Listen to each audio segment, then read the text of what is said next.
Надевайте, пожалуйста. Надеть маску и перчатки. Этот пункт в списке дел продавцов сейчас под номером 1. Во всяком случае, должен быть. Так ли это на самом деле, выясняют специалисты столичной администрации. А еще проверяют, ведется ли дезинфекция прилавков и вообще всех поверхностей, и есть ли дистанционная разметка на полу. В достаточном ли количестве у продавцов средств индивидуальной защиты. Все те, лица, которые работают здесь с населением, они должны быть в масках и в перчатках. Ну, перчатки я там раскладываю. Невозможно, чтобы человек, который продает людям, у нас они в масках и перчатках ходят. Мы сейчас не видим. В первую очередь масками и перчатками должны быть обеспечены сотрудники торгового зала, те, кто непосредственно контактирует с покупателями. Но меры предосторожности должны соблюдать и те, кого за стойкой прилавка не видно. В кафе и пекарнях это, к примеру, повара или посудомойщики, ведь от их состояния напрямую зависит здоровье клиентов. Ну вот пришел к вам клиент. Как происходит обслуживание, расскажите? Ну, он приходит, обслуживаем, и он уходит потом. Все. Максимум сколько человек пускаете? Ну, у нас очень мало заходит. В период пандемии отведать купленную выпечку можно лишь дома. Посидеть за столиком в кафе пока нельзя. Да и пребывание в самой торговой точке по правилам ограничено. Людей можно пускать по минимуму и желательно с четким пониманием, что купить. Долгие разговоры с консультантом отныне под запретом. В свою очередь, часть покупателей вынуждена ждать на улице. Сколько людей максимум в магазине может находиться? Максимум 3 человека. А потом что, просите на улицу? Да, на улице ждут очередь.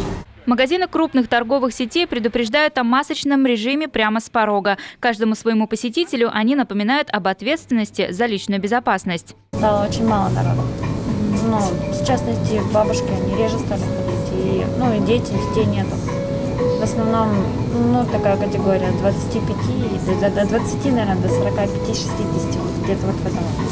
Как соблюдают вот эти вот меры все предосторожности? В масках ходят в основном, и в перчатках. Но молодежь у нас не одевает.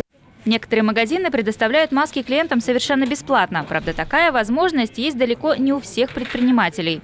Имеете право не обслуживать людей, которые находятся не в масках.